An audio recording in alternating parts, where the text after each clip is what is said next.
Hey, what's going on? It's Maurice with another episode of Making Life More Better podcast, where we are empowering Black men who grew up without a father to live a godly, purpose-driven life through faith, healing, and sharing our stories. And as you can see, I have a special guest today. He's going to be speaking. We're going to talk from the aspect of he had his father in his life. He's involved in his kid's life. So you're probably wondering, why is he on here? Because he's a coach, basketball coach over his own organization. And we'll talk about that in the episode. And we're going to talk about in regards to how important it is for a coach that's involved in these kids' lives and the role that they play. So my guest today is the one and only Mr. Sam Gortman Jr. What's going on? How you doing, Coach? Pretty good. Glad to have you on here. We finally made it happen. Been trying to get together to get this episode done. I really and truly appreciate it. You taking the time out with your busy schedule. And guess we can start from there with your busy schedule. Right. Like I just said, your father was involved in your life. You have I'll let you tell about your kids, how many kids you have, what they're doing, their ages, and we can go from there. All right. Well, thank you, Coach. I appreciate you having me on. Oh, absolutely. First of all, I want to thank you for being one of my early mentors. Okay. Going all the way back to Kenyon High School. And I played football for some time, but we reached a point where my senior year, I was asked to run cross country. And then you became the coach. Yeah. And so we started that journey with running 3 miles. You used to have us run from the back of Kenyon down 2 Notch. Yeah. I believe it was up Beltline. And we cut through the neighborhood back to Kenyon. We ran Danfield a few times. Yeah. So some of my early memories of you, Coach. Okay. And I appreciate you imparting in my life. But moving on to me and my sons, I do have 3 sons. I have, my youngest one is Jacob. He is now 9 years old. I have Jeremiah, who is 12, and I have Jazian, who is 22. Okay. Yeah. So all of them with J's. Right. I see you refer to them sometimes as, what are you, 3 Samsons? Sam's sons. Yeah, Sam's son. And I want to say this to you as well. Yeah, you did run cross country and you played basketball. Was on the 2 state championship teams? Or One. We went our junior year, but we lost. It was Holly Hill Roberts. Holly Hill. Yeah, that was we the was year in before state. we got there. That's correct. Yeah. Okay. So your senior year was the year that we won in the year after that. After that. Okay. Yeah, and you ran cross country. And through the years, your oldest son, Jason, and I watched you and how you raised him. I don't think I ever said anything to you in regards to that, how you raised him. I would see you out, and I remember one time you said, Coach, you remember you always told us we got to be in shape. That's how I trained my son. We ain't going to do nothing else. We're going to be in shape. That's right. And the times that I watched him play, he was playing both ends of the court, not just offense, but he would turn around and get down and play defense as well. Right. And man, I just wanted to say what a great job you did with not just him, but all 3 of your sons.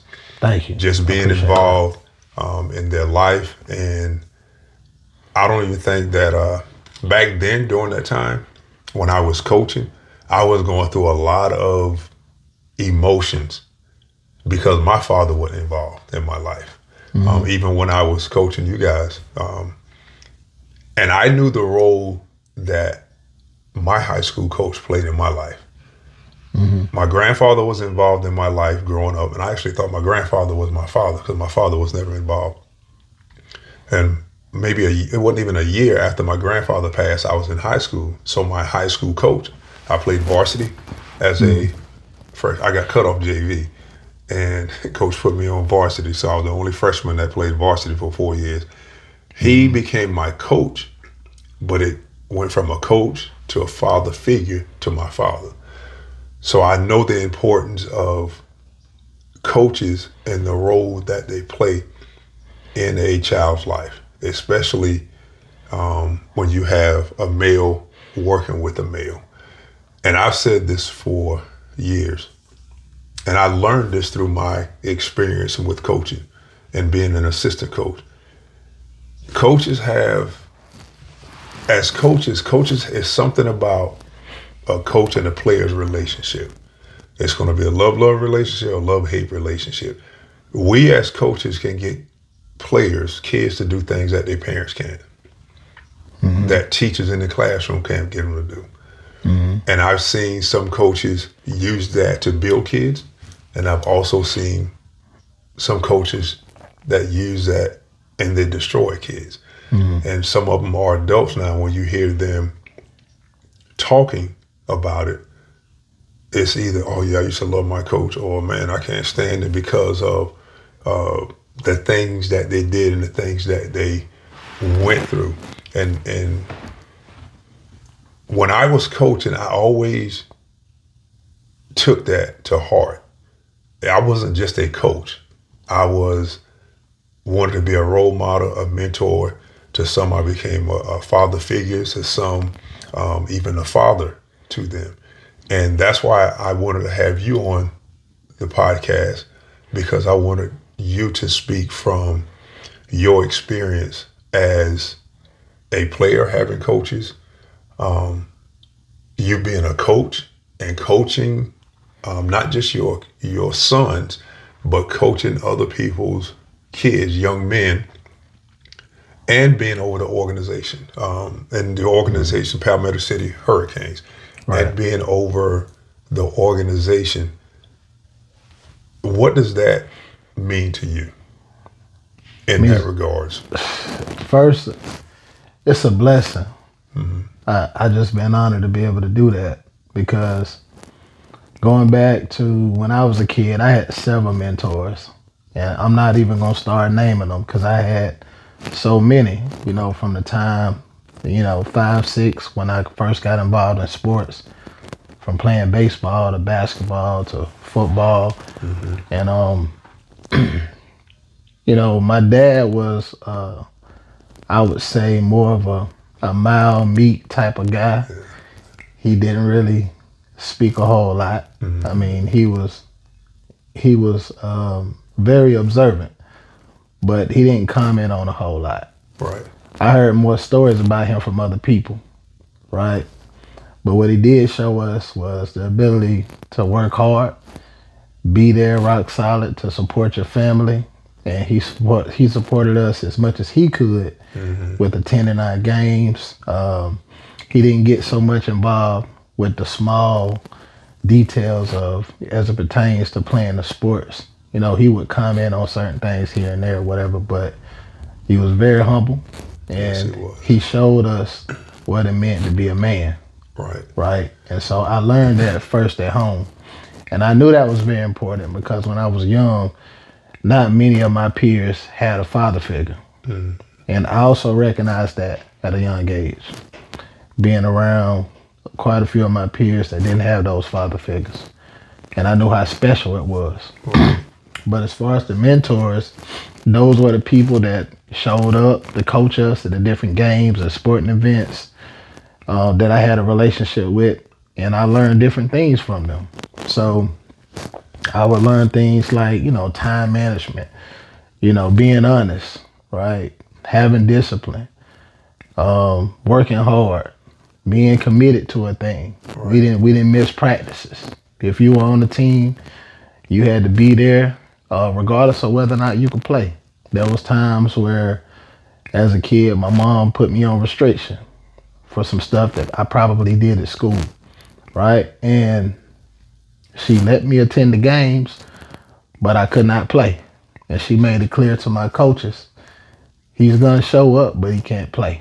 Right. And so those coaches took on those roles of mentoring me and giving me the extra principles that I needed in order to become a great young man. Right. And so I carried some of those things not only, into coaching, but I applied them when I was in college. I had a great mentor in college, and Fred Watson, who's also a phenomenal coach at the D2 level now. And me and him are still friends. And Fred was one of those guys. He came in, he was all about hard work.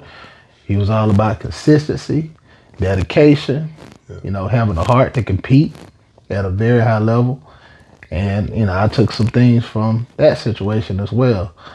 And I believe that what inspired me mostly to coach, it came from wanting to work with kids in general.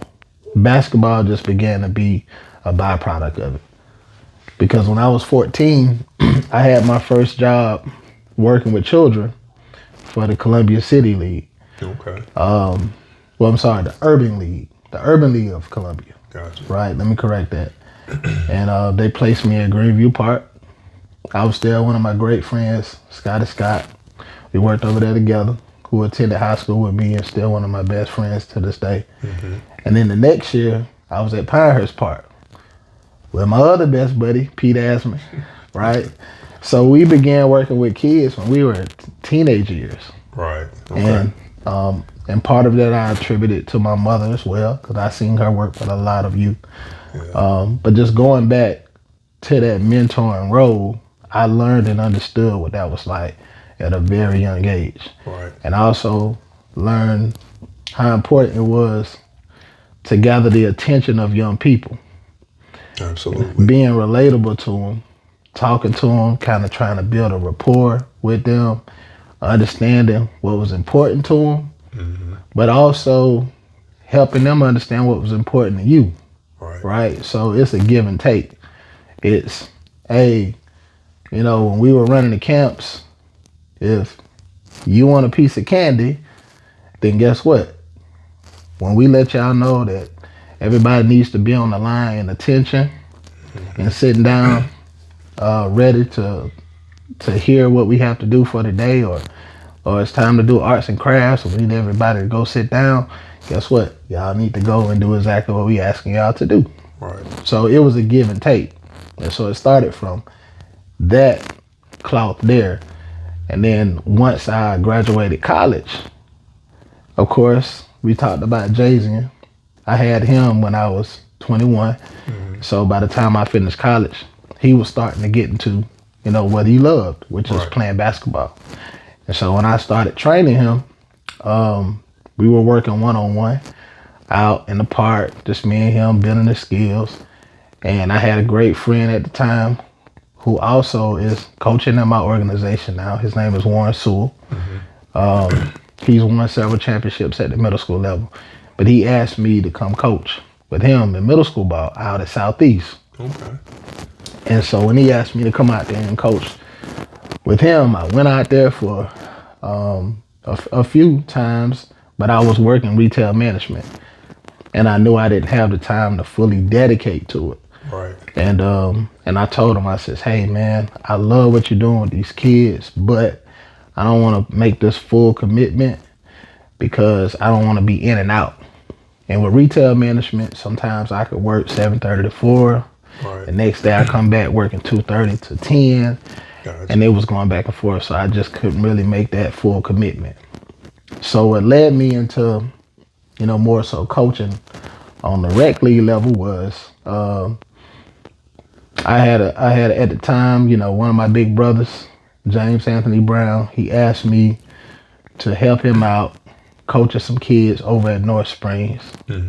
And he also asked me could Jay play for him on that team. And Jay was already playing in the city league with one of my good guys, Troy. He was a mentor to me back in the day when I played for Pinehurst Park. He was already playing over there. But James, affectionately known as Pucho. So he asked me to let Jay play for him. And I said, okay, that's fine. But along with that, he approached me and he says, hey, the way you training, Jay, you need to be coaching. And when he approached me with that, I'm like, okay, so this is the second time somebody has asked me to coach. Right. And I'm like, all right, let me see what I could do. And I got involved with that team. And from then, it just took off because I saw how the kids were responding to me. And I felt like I had that touch from starting out with working with the kids when I was a teenager.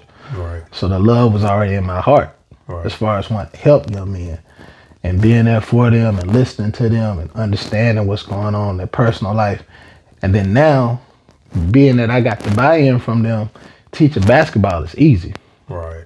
because I played the game. Right. So I understand certain principles when it comes to coming out on the court and being effective. Right.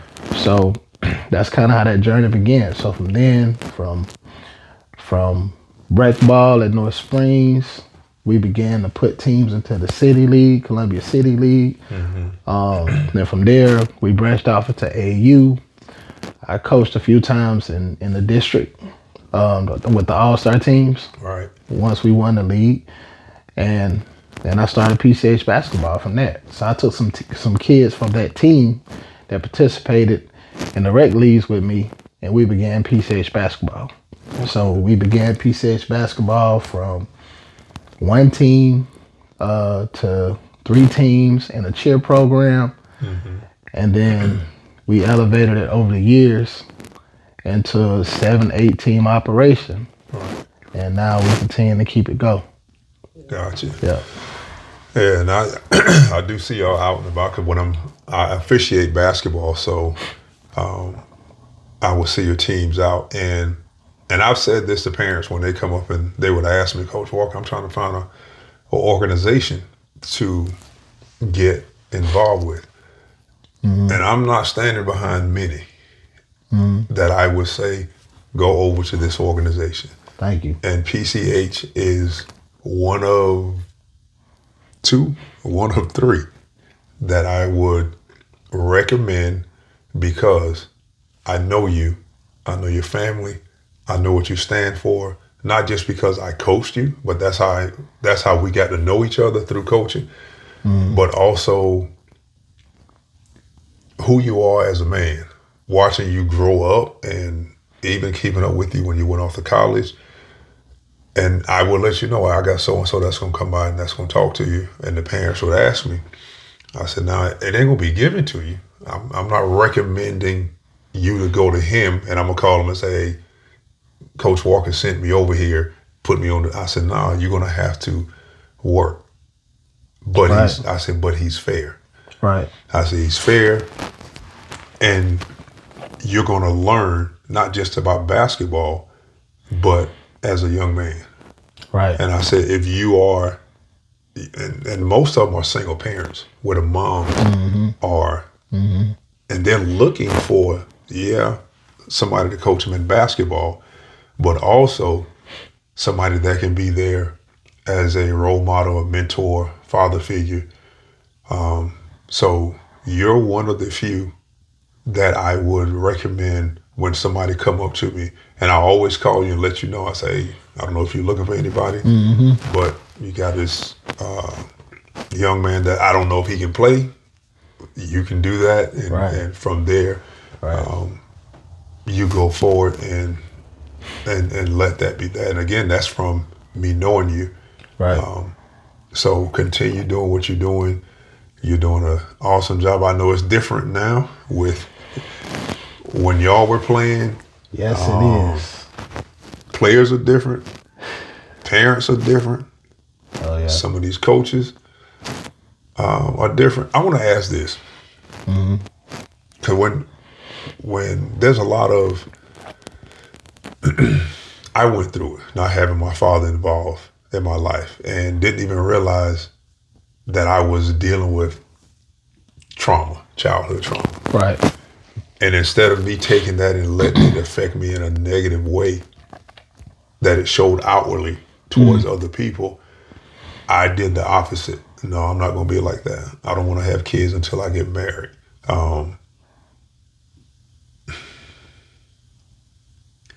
And I mentioned something earlier when you talk about trauma. Do you think coaches can be a part of a child's trauma? Absolutely. Absolutely. Because there's some kids, and I've coached kids from all types of backgrounds, Right. right? There are some kids that just because of that lack of a father figure, they don't have that confidence. They're not as secure within themselves. You True. can see it, you can feel it, Yeah. right? Some of them get angry, get upset with a snap, right? And some of them don't have much of a backbone sometimes, right?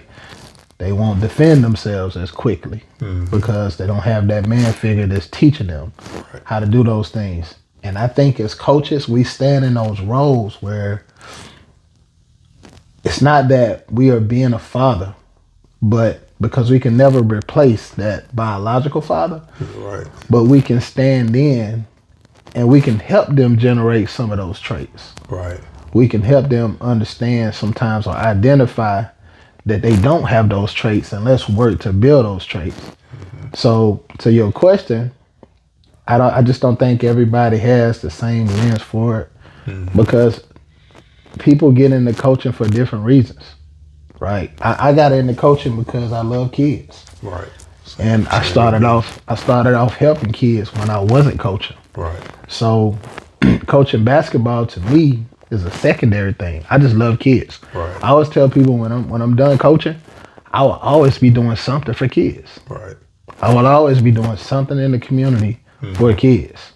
Whether that is coming up with community events, coming up with scholarship funds, programs that create skills Right. beyond the sports realm. Different things that we can do to build these kids beyond college. Exactly. Guys that need a second start on life. But I will always be doing something to help our young men. And to your point, sometimes I think that we undervalue as coaches the opportunity to build those skills in those young men. And then there's some people that just don't have the skill sets to help build those things in young men as well. Because I believe that everybody should take a look at themselves. I've done it at several times and ask themselves in the mirror, no, why am I doing this thing? Right? Am I fit to do this thing for children? Because children are delicate, right? They're sponges, right? And I feel like as a man, you have to have a foundation, right? For me, if I don't have a foundation of being able to support myself and my family and being able to get back and forth from A to B, I would say on a consistent basis, right? And being able to have some resources so that I can help young men if they're falling short or them and their parent is struggling, then I may need to think twice about being in that role as a coach. Exactly.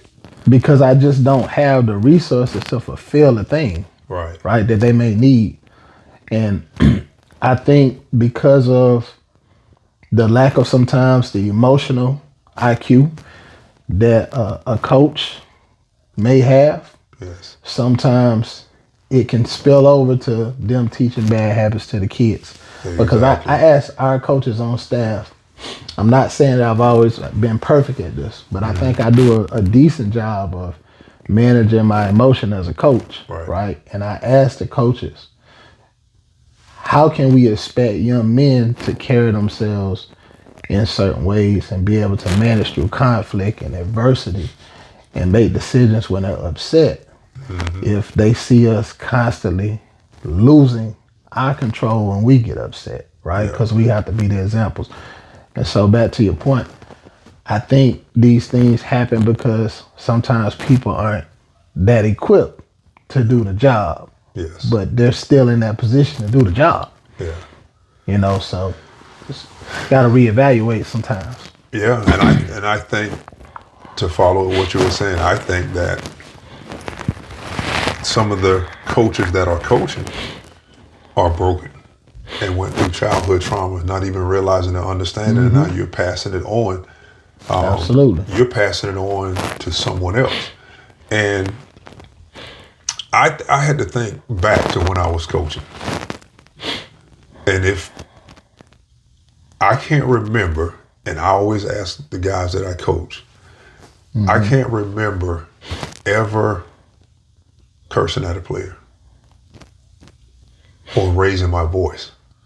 One kid told me, I would rather you curse me out than make us run. Because I was somewhere coming out the food line, and I heard somebody say, down and back. Down and back. And it was one of my former players. He used to blow that whistle. Coach Walker, all I used to hear was down and back, like sprint down and sprint back. He said, Coach Walker, that you never cursed at us. But I wish you would have, because I think I could have dealt with it better than making us run. But then he said, I appreciate you for not doing that, for not being that way. My coaches that I played up under, it was the complete opposite. Like, it was the cursing out and the this and the that and you ain't this and I went through all of that. I know how that made me feel. I didn't want anybody else to feel that way. You being out there on the court. And I would tell some of the kids, I said, if you shot the ball and I'm on your team, and when you shot the ball and you miss, and when you look at me, I'm like, what's my body saying to you? Like, I messed up. I said, so why are you doing it to your teammate? Whenever he shoots or he makes a mistake, you throwing your hands up in the air, your body language is telling your teammate that you're not good enough to do what you're do what you're doing. And you're right, we coaches don't realize the impact we can have or they can have on those kids, each individual. When I was coaching at Keenan, this was, I think, your senior year, we were at Applebee's, the coaches, and with the college coach that was looking at Buddy. So we all went out to Applebee's, and we were sitting there, we were drinking. I got back to school on Monday. It was around school. Coach Walker was at Applebee's drinking Emma Brewski, the tall beers, which I was. I was in Applebee's. I was drinking. One parent saw us and told their kids. And when I heard that,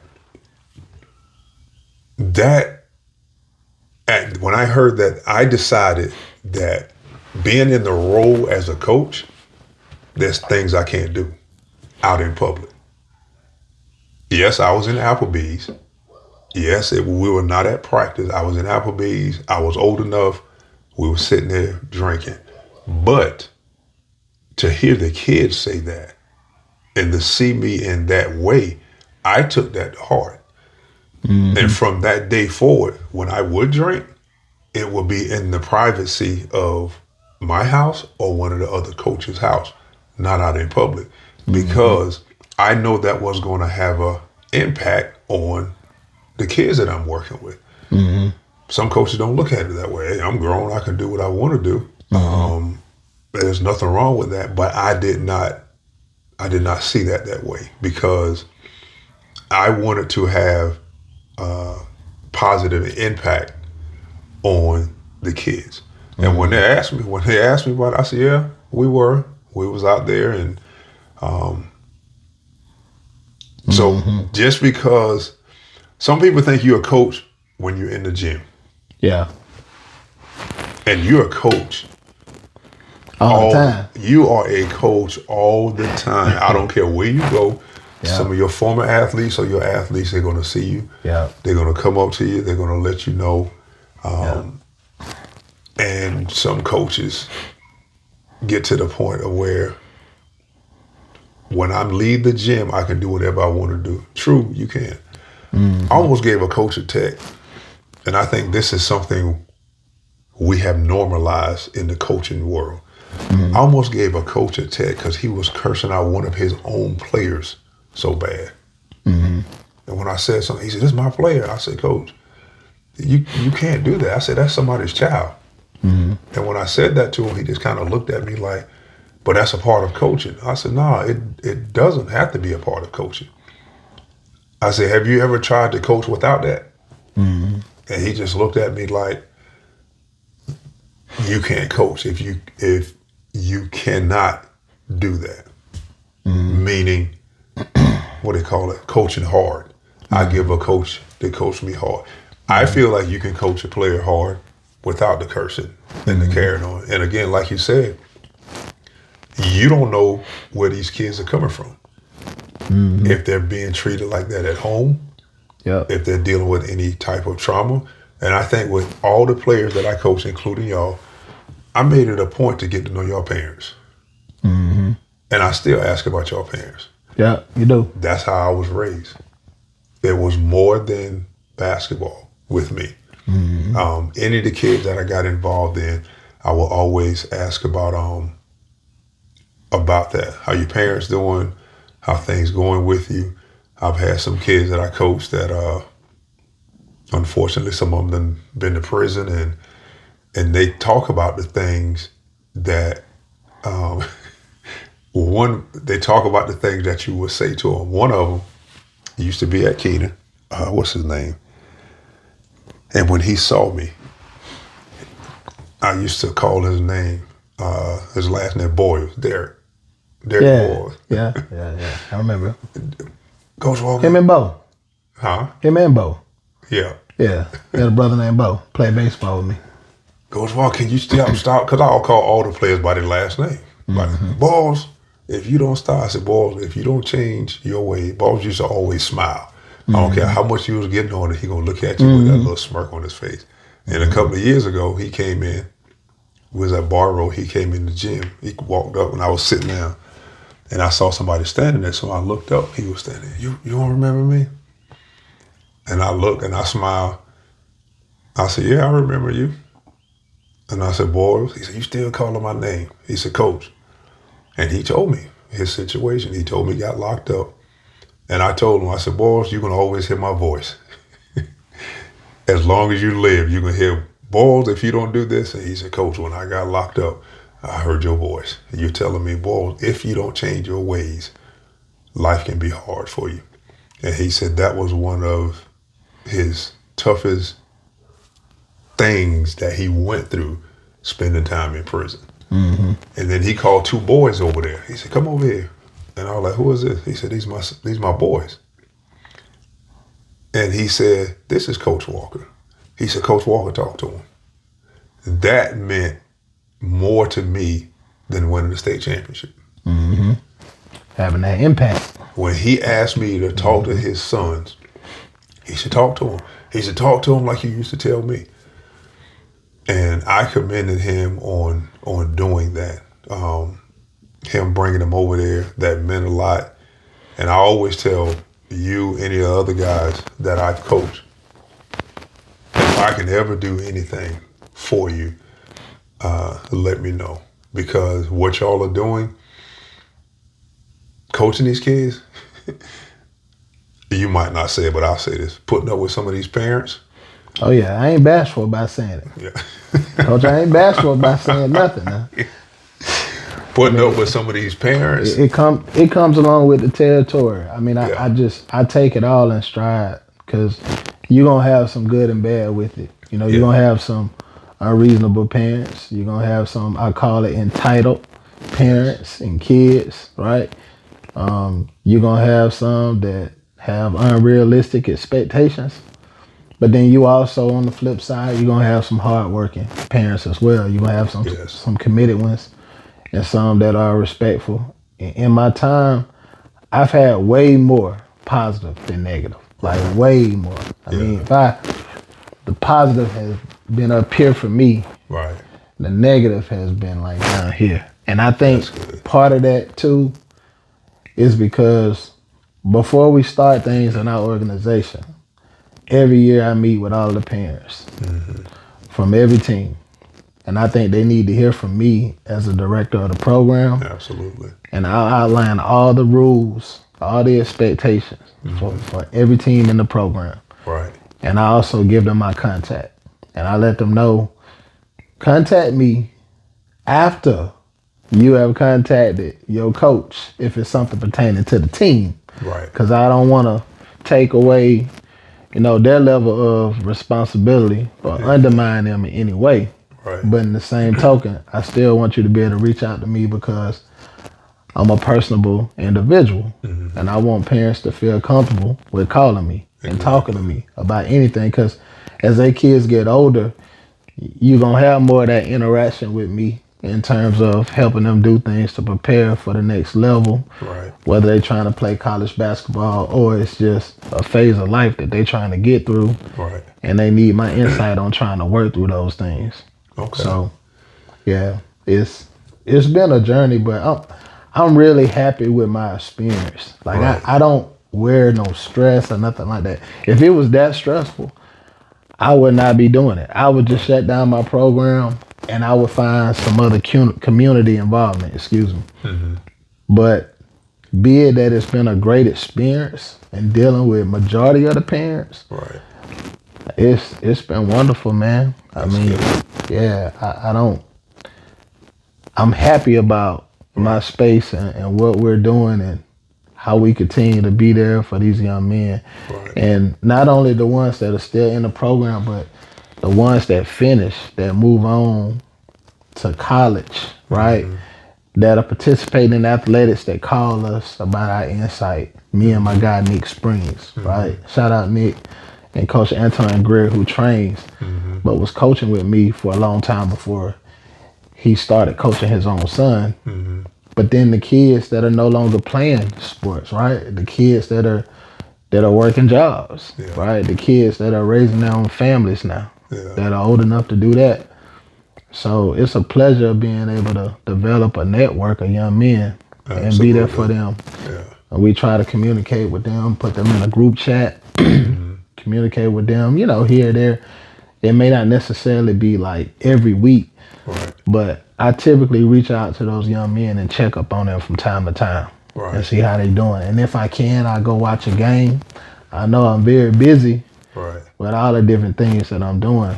But if a young man calls me or texts me about something that they need me on, I try to do my best to get back to them Right. and let them know that they are important. Yeah. And that's what it's all about. Just building that village, that family, that network. Absolutely. And what do you do with your time to try to help other people here on this earth? And I know that means a lot to each one of them when you do that. And I see some of your posts, a lot of your posts when you're posting with the players that you're working with now, the young ones that's coming up, the ones, like you said, that's in college, that have their own families now. And I know that means a lot to them. And what if you had to guesstimate throughout the years, do you think you had more players that came out of single parent homes or two parent homes? It was definitely more for single parents. More for single parents. Definitely. Most definitely. I think in the beginning, it was probably about a good 80%, 90%. It was really, really high. Right. In the beginning. And to be honest with you, Coach, now on the high school level, it's less of those kids because of just the type of grounds that we have right now with grassroots basketball. I think it's somewhat getting away from, the kids that didn't have as much structure. It's difficult for them, right? But if I find something like that on the high school level that's really committed to it, Right. they work hard, I want to try to get a hold of those kids because I know they need me, right? They need that resource. Right.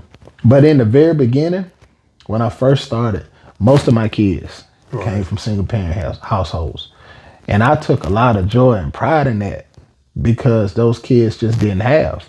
Right. And it felt good. I was telling the story just last week. I was talking to somebody and I was telling them about how when we first started out, when we would travel to some of these tournaments down at the beach, and I had that time, I had my trucks, be it that either it was my Yukon or my Tahoe, and I would pull up at some of the tournaments, Coach, with like 8 kids, 9 kids inside of my truck. And this one referee, he told me, we had pulled up at a tournament at Myrtle Beach, and we got out. We beat a team pretty good, and we were heading back to wherever we were going. The kids would get in the truck, Right. and he said, "Man," he said, "you got the whole squad in the truck." And I took pride in that. Yeah. I mean, it was some experiences. You sometimes you don't have to tell a kid, "Hey, put that back." Why you touching that? Yeah. Did you break that? Yeah. And you have to deal with them because, obviously kids is gonna make bad decisions from time to time. But I took pride in working with a lot of those kids, and you had some that because they didn't have that structure, they sort of veered off the path, right? And I try to do my best and let them know, Coach is still here, Yeah. right? If you veered off the path, hey, I still love you. If you need me, I'm here, right? Because I know they needed it. They just didn't have the support, Exactly. right? We having games, nobody showing up. We picking them up for every practice, right? Financially, we taking care of it. We had to get out there and fundraise for most of the things that we did. But I'm thankful that I've been able to kind of figure it out and get it to a point to where now, for the most part, we can support most of our kids, right? So we have a kid in the program that just don't have those means. Either we can fundraise it or we can find a sponsorship for that kid. Right. I try to do my best to do things like that as much as possible. But now we're at a point to where majority of our high school kids, they're probably coming from 2-parent households. Okay. Right. So if I look at my 17U team, when I say majority, it's probably about 60-40. Okay. Right. I remember coaching a team 3 years ago. I wouldn't say that there was an overwhelming amount of 2-parent households, but what I saw that was different was the fathers involved. As we're talking about fathers, like I had a team where literally, every player almost had a father figure that was there. Wow. And me and Nick talked about that. I thought that was phenomenal, especially coming from where we came from, right? Growing up the way that we did. And like I said, my father was in my household, and I'm thankful for that. But majority of my peers, that wasn't the case. And then starting a program where you have majority of the kids that don't have that father figure, right? So a few years ago, we had a team, and me and Nick were talking one time. It must have been an outing on one of the tournaments. And we were like, man, it's amazing to see all these dads involved, right? We just going through the kid, like his dad is here, his dad is here, his dad is here, his dad is here. And it makes a difference. It makes a tremendous difference with those kids when having those fathers involved. Right. Because I always say, I think, shout out to our mothers as well, right? Don't take anything away from the mothers. I love what moms do. But I'm just giving the fathers their praise. When you're around your kid, you're giving them so much structure and guidance, right? And I would say decisiveness on who they are. Right.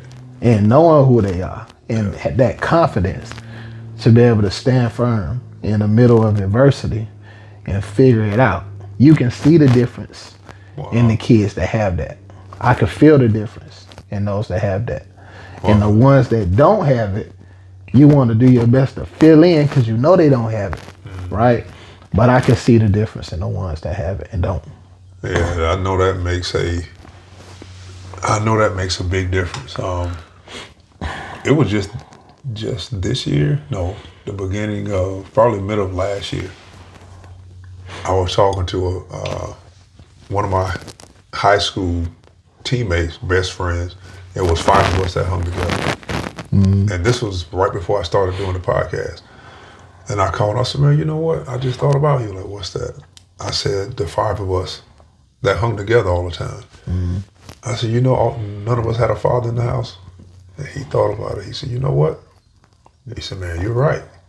The 5 of us, none of us had a father. Then we started thinking about the other ones on the team. the majority of our team came out of single parent homes. And I told him I was going to start doing the podcast and was, going to be looking for some guests. And he said, man, I would love to be on it. We played ball together. We've been in high school since '83. Yeah, played ball together. Never knew that about each other until we were on the phone talking.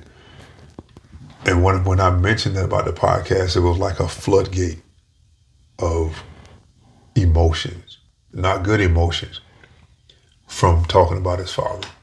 I mean, he just started talking and talking and talking. And I haven't had him on yet because I want to do it in person, but we probably have to do it virtual. He's in Georgia, Atlanta, Georgia. Been with Foot Locker for 30-something years. And just to know that, how close we were, and not even knowing that that was the case. And then when I did my first episode, it was me telling my story about my father not being involved. My college teammates, because I sent it to people that I knew the first episode. When my college teammate, he called me. He said, man, you had me in here crying. I was like, about what? He said, I just saw your podcast. He said, man, my dad wasn't involved in my life until I was 28 years old. So he started telling me his story of with his dad not being there. And he said, Mo, how we played on the same team and didn't know that? And it was at least 5 or 6 of us on the team that didn't have fathers. But we never talked about it. It was, I don't know, it just seemed like that was something that never came up. We never talked about it. We always saw the moms. My mom was there. His mom was there, but that was it. And when we started talking about it, that made a difference in our behavior and what we was doing in college. He said, man, I started drinking. I got to college. I started when I was in high school. In the 9th grade, I started drinking because I was trying to feel something wasn't feeling right. I didn't know it was the absence of my father. Is the void that I was trying to feel. And just hearing that what you just said about how many of those your players' dads were there, man, that makes a major difference. Absolutely. That makes a major difference. I'm like you. I want to hats off to the fathers that was there. Yeah. I hope more fathers get involved with their child's, not just in sports, but just involved in their child's life. Because you don't know the difference that it's making, the impact that it's making to have the dads involved. And you were fortunate enough, you were blessed Absolutely. to have your dad. Yep. And he's just like you described him. He was very quiet. Speak to him, he's not going to say many words. Right. Very humble. And then Miss Gortman, your mom, I always ask about her. Shout out, Mom. Yeah, so man, that I appreciate what you're doing. Continue doing that. Continue being the role model, the mentor, father figure, the father. You wear many hats. Thank you. And you probably don't hear that enough. Thank you enough. I'm proud of you. What you've done, what you're doing, what you continue doing. Your teammate Darius Wiley, I can still call him Molasses. I call him Molasses. Shout out Wiley. Yeah, what y'all are doing. Also, Chris Brown. He was over at Dreer when I left Keenan, went over to Dreer. You guys are doing a phenomenal job, man, and continue doing that. Continue raising up these young men. I know it makes you proud when you see them, not just being successful in sports. Right. Like when they calling you and ask you for advice. That's major. And when I had that happening with me, when they was asking me for advice, in my mind, I'm like, I didn't have this with my dad. Right. He never taught me. He never saw me play basketball. I had to learn how to treat women through trial and error because he wasn't there. So Right. to be able to have that in your life, man, that's a blessing. And for you to be able to do that in the lives of your sons and these young men, and then holding your coaches accountable to that, letting them know, like, hey, how y'all expect them to do and behave that way if we are doing that? And not using a game of basketball to say, oh, it's a game of basketball. No, if I'm out here refereeing and I want to turn around and say something smart to you, because I say, oh, I'm out here refereeing because y'all are yelling at me, I can say something to you. I said, no, I can't do that. And the one time in my referee career that I did that was I didn't yell at him. I was at Heathwood Hall. This team was from out of town. And the coach kept running his mouth. And I turned around and I said, all right, coach. I was talking to him, like trying to address his situation that was going on. And he was like, you're horrible. What's this call that y'all are making? And you're not doing a good job as a referee. I said, coach, the rules, this is what the rule is. So when I told him the rules, he gonna wave me off, like, oh, whatever. And then he said it again to his assistant coaches. And I turned around, I didn't yell at him. He was about from here to the wall. I turned around, I said, as a former coach, I could say that about your coaching. He could not believe that I said that. I said, I could have said that about that last substitution that you just made when you put this player in. You should have kept the other player in because this player was doing, and I broke it all the way down. And his assistant coach said, what he said? He turned around and said, we can't coach. I said, no, I didn't. I said, coach, I did not say that. And I told the players, his coaches, what I said. And that bothered me. By the time we went in there and got dressed, and when we was walking out, the refs were walking out, his team was walking out. I said, coach, I need to apologize. He said, for what? I said, that's not me. He said, man, you good? I said, nah, I'm not good with myself. He said, but you didn't. I said, that's not me. I don't do that. So I want to apologize to you for that. And he was like, man, that meant a lot. So, coaching coaching can be a job sometimes. yeah. Because, we just had a tournament last week in Rock Hill, and I don't mind speaking the truth on what it is that I do or have done or have been through, right? I haven't always made all the right decisions. Sometimes the games get really intense, and especially if I'm coaching a game and I feel that I can't have a dialogue with the referee, Right. it rubs me the wrong way, because then I can't teach my kids what's going on from the referee's perspective. Right. And they're at a deficit now because I don't know how to manage through them making mistakes in this game, right? And situations that happen like that, I have to work through and continue to stay the course. Yeah. And I think that's probably like my biggest challenge as a coach, because most of the time, even if a ref is calling a game in a biased way, right, or if they're making bad calls that benefit the other team, and it's consistent, or they just inconsistent with calls, Right. I think I could always go back and talk to my children and help them understand, hey, this is going to be a tough game. Right. They're not calling the fouls on the reach-ins. They're not calling on the contacts when you guys are driving to the basket, right? They're not looking for the travel calls, right? They're not really assessing those properly, because I'm seeing guys that are moving their feet all over the place on the other side with the ball, but on this end, they're tight on the whistle. And sometimes I could look at, it could be one referee or the other. Exactly. Right? And I don't group them together. I can Right. see that there's one referee that's making a certain type of calls and the other one is not. Right. So I'm like, okay, well, maybe when the second half comes on and we switch positions, I'll be on the balancing side of it, right? So I'm cool. I can coach through it. Right. But the worst thing is when I'm trying to have a conversation for understanding. Right. And I would always try to ask the referee, hey, Mr. Ref, so what was this call about? Can we talk about this when we have a down moment, right? Right, I'm not right. trying to do it while they're running up and down the floor, Right. but maybe on a free throw, Yeah. right?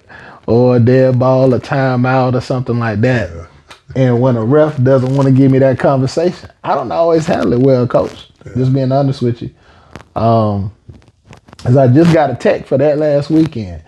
I didn't curse the ref out or nothing like that. I try to refrain from that. Right.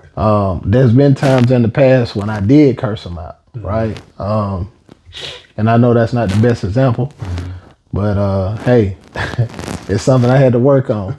Nowadays, I'm a lot more poised with it, Right. but I believe that as referees, coaches, as players, we all have a job to do. Yeah. But please be open to conversation. Yeah. Be open to dialogue, Yeah. right? If a coach is willing to have a conversation with a ref, I think that conversation should happen throughout the course of the game at some point, Yeah. right? And so when that doesn't happen, I think it could turn into some tension there. It can. Yeah. And I've seen that. And to your point, I'm gonna, even if you behind me and you're talking and I'm looking at the play and you say, "Hey, Mr. Ref," you may hear me say, "I'm listening to you," but I'm watching what's going on, but I'm still listening to what you're saying. I'm gonna hear what you have to say and answer your question. If it's something like, "Hey, what did he just call?" If I didn't see it, I can't tell you that. Let me switch position. Let him come over here, and he can answer that. As referees, we're not perfect. As referees, we do make mistakes because when you're out there and you got players that's moving like this, and you say, "Bap," Yeah, and you got to make a call. it happens fast. And if you're not working on your craft, if you're not working on your positioning, and a lot of things it's called preventive officiating. We can prevent some things from happening by talking. We can prevent, "Hey, coach, could you talk to number 21 White? Because I heard him say something to number 2 Blue." All right, "Hey, keep your mouth closed." That's preventing. Some ref won't. They'll hear that, and just because it's AAU or whatever, they'll let it go. I said, "No, we can't do that." We have to call it just like we call all of our games. I don't care if it's summer ball, if it's AAU, if it's rec league, we go by the rules. We can't change the rules because of the level of whoever is out there on the court that's playing. And I try, now, I've had some coaches and I'll tell them, I said, "Coach, if you have a question, let us know, ask it, we'll try to answer it." Not in transition. I said, "Coach your players, not us. I have no problem asking you, but you ain't gonna challenge every call." You got some coaches, every time you blow the whistle, "Hey, what was that? Why are you doing that? Are you not calling on this end?" I need to explain it to my players. So I'm telling them so they can explain it to their players. Some of them, I've seen some coaches where you blow the whistle and they didn't like the call, even after explaining it to them. Mentally, they've checked out the rest of the game because they so focused on that play that they felt like they were done wrong. And I agree with you. There's some referees I won't ref with because of that. There's some referees I know when they're talking, and I'm looking across the court like, leave it alone, or let's switch. If you're over there talking to the coaches too much, if I'm doing this, we're gonna switch sides. Now I'm table side. So yeah, you're absolutely right, man. And I'm always looking to improve. If I can get with a veteran referee, somebody that's been doing it longer than me, George Scott is one. I have learned so much from him, being out there on the court with him, the different things that he showed me and he taught me. That takes you got to let your ego go in order to do that. In order to be coached, especially as a man, you got to put your ego and your pride aside and be like, "Hey, I don't know everything. I've been refereeing for a long time." That's right. Things happen just like that. Bap, bap. And then then I'll look for help. If it's something that happened and I'm looking for help and my partner know while I'm looking at, "What did you see from over there?" And now we're communicating without opening our mouths. So, Right. but man, I appreciate you being on. Thank you so much for your time. We finally, this is our third try. Yeah. With your schedule being busy, and I We understand made it happen. that. We made it happen. In 30 seconds, this is my last question. Well, Yes, sir. for people that want to know more about Palmetto City Hurricanes, how can they get in contact with you? So we have Twitter at PCH Basketball. We have Instagram at PCH Basketball. Also, I'm on Facebook, Sam Gortman Jr. My co-director is Nick Springs. Anybody can reach out to us at any given time. And we're able to talk to kids and parents that are even not in our organization. I mean, if you have questions about anything throughout this process of how to develop your kid, to give them tools, tricks of the trades, philosophies, advice, anything that I can help with, I'm okay with that. Okay. It doesn't have to be a PCH basketball player Okay. or as of any interest with PCH basketball. Because we're about the business of helping young men in this community. We will always be about that first, right? So as you spoke on earlier about the pride and the ego thing, I don't struggle with that. I don't compete with no other program. All right. I just wake up every day and I want to be 1% better than the last day. Gotcha. Yeah. That's what we're about. I'm looking at your shirt. Gortman Management. Speak a little bit on that. Oh, okay. Well, so Gortman Management is a business that I've created back in 2023 when my son Jazian Gortman had the opportunity to leave high school and report to OTE. And he had the opportunity there to further his game, enhance his skill set, play at a semi-pro level, a little bit of high school and pro at the same. And for instance, from then, he had the opportunity to go undrafted in the 2023 draft, but he landed with the Bucks for some time. He was with their G League team.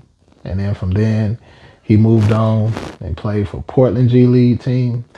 And then also he landed last year on the two-way with the Dallas Mavs, and then also played with the G League team. So Gortman Management has been that service that has been helping him and other young men to manage themselves with regard to their business relationship with their agents, also giving them advice on decisions that need to be made and services that we can help provide them with the ability to help manage their contracts, also opportunities with NILs with college kids. Okay. And so between myself and my co-director, Nick Springs, we help manage those relationships. And so that's what we're doing. We're helping kids at all levels now. Okay. Right? So you have the grassroots level with PCH basketball, and you have now the Gortman Management side with helping kids that are at the college level and on the pro side. Okay. I'm glad I asked that. I saw it and been meaning to ask you about it. Yeah. So thank you so much for sharing that. And before we go, my last thing is, in 30 seconds, Yes, sir. what is one thing, if he was here, what is one thing you would want to say to your father? That's a loaded one right there. One thing I would say to my father is